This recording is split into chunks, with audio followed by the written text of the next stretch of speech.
Hi there. So, for my outline, the introduction, I kind of,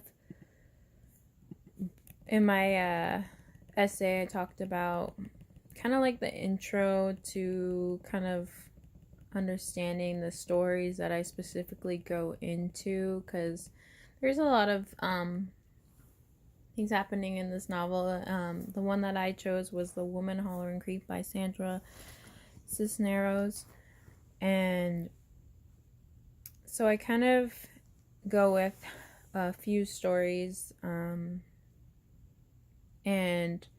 that's kind of like my introduction part.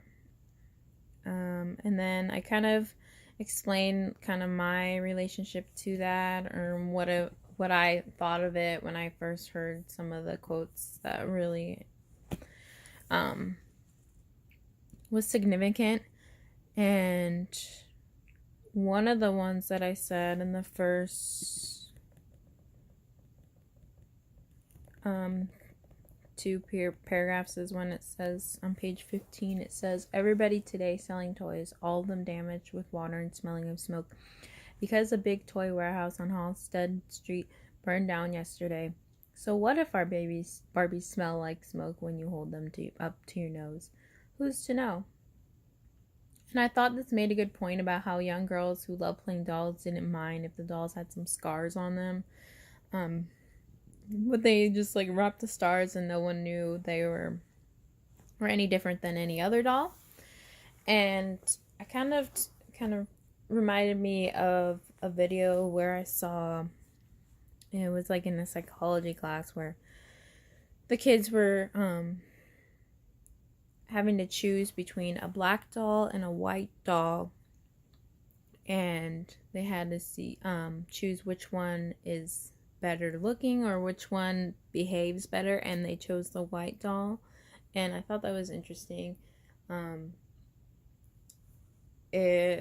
And all of them chose that, and they were all from different races. There was colored kids in there that were just doing the experiment, and they were all around the same age in elementary school.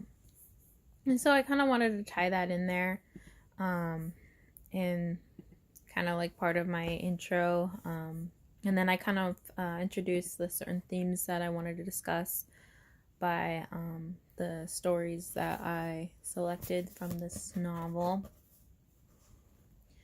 And so the first one I mentioned, let's see. The first one that I mentioned is like about heartbreak, poverty, and then the third one is abuse. I would say the heartbreak actually ties more in with the abuse part, is what I was trying to go for. There is one story that I go into about a middle school girl who was raped in the middle of the night after her shift. And what I really like about this book is that it's through the narrative's perspective a lot of the time, and it's just really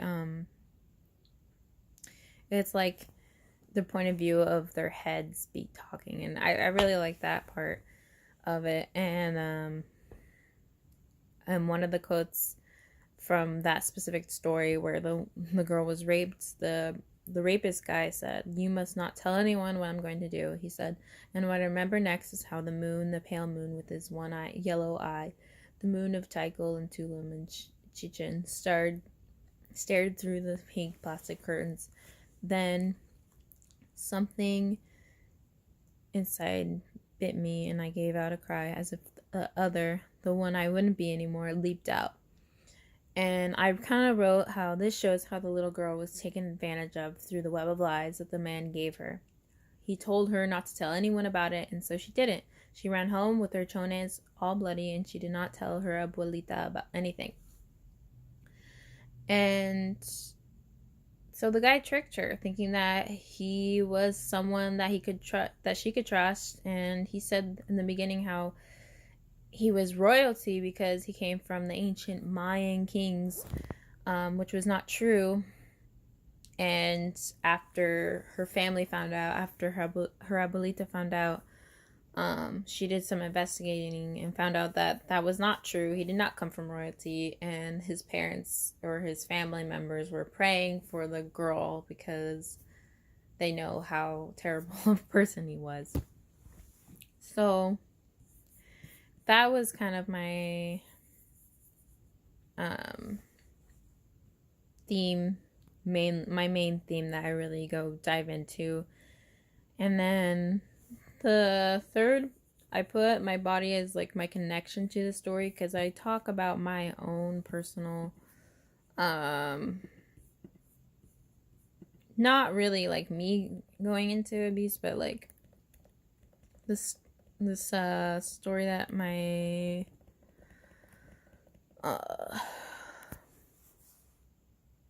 that reminded me of a couple of years ago. My mom brought home a family from Mexico, and it was a lady who had 5 kids, and she was running away from her husband that lived in Mexico because he would beat her and the kids. And she came to Oregon because she had her brother here and her relatives to help her out. She was living in a trailer bus, and mind you, this was in the winter when it was freezing cold, and they didn't have any sense of heat, the ceiling was leaking, everything. And it was a special time because I felt like as my family, we like were able to give back and kind of just give all that we have to them. And it's something that I really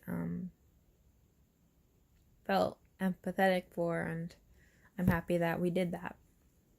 And so this story is like many of the other Latinas that have gone through. It's not easy immigrating from another country in search of a better life, and the kids now are learning English. Going back to my story, the kids now who were from Mexico are learning English now, and it's really beautiful to watch them grow and become bilingual. So that is my connection to the story personally. And then the second body the last body one that I mentioned is about the literary times, and I kind of connect the experiences in the novel to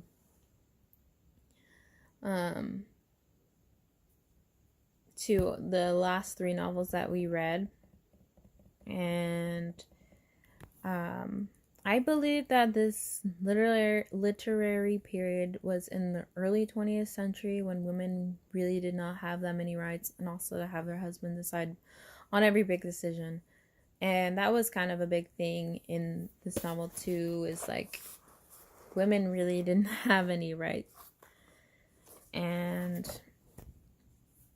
so I kind of thought that this all was connected in the Chicano Latina experience with like Julia Takes a Breath and Under the Feet of Jesus. I feel like they all had that, and but they were all, in a way, their stories were different, but they were in the same pretty much, because they were feeling untreated.